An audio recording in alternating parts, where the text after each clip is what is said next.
ഒരിക്കൽ കഠിനാധ്വാനിയായ ഒരു ദരിദ്രൻ തന്റെ ചെറിയ കുടിലിന് മുന്നിലിരിക്കുകയായിരുന്നു. അവന്റെ ദയനീയാവസ്ഥ കണ്ട് മനസ്സലിഞ്ഞ ഒരു ദേവത അവന്റെ മുന്നിൽ പ്രത്യക്ഷപ്പെട്ടു.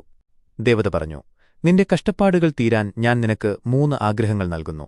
നീ എന്തു ചോദിച്ചാലും അത് സത്യമാകും. പക്ഷേ വളരെ ആലോചിച്ചു മാത്രമേ നീ അത് ചോദിക്കാവൂ. അവൻ സന്തോഷം കൊണ്ട് തുള്ളിച്ചാടി.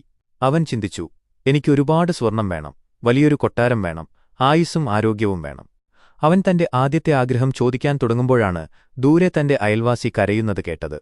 അയൽവാസിയുടെ ഏക മകൻ വലിയൊരസുഖം ബാധിച്ച് കിടപ്പിലായിരുന്നു. അവൻ ഒരു നിമിഷം ആലോചിച്ചു, എനിക്ക് സ്വർണം കിട്ടിയാലും എന്റെ അയൽക്കാരൻ ദുഃഖത്തിൽ കഴിയുമ്പോൾ എനിക്ക് സന്തോഷിക്കാൻ കഴിയുമോ?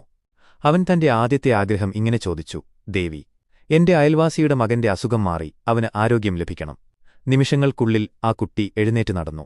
അയൽവാസിയുടെ വീട്ടിൽ സന്തോഷം നിറഞ്ഞു. രണ്ടാമത്തെ ആഗ്രഹം ചോദിക്കാൻ നേരം അവൻ കണ്ടത്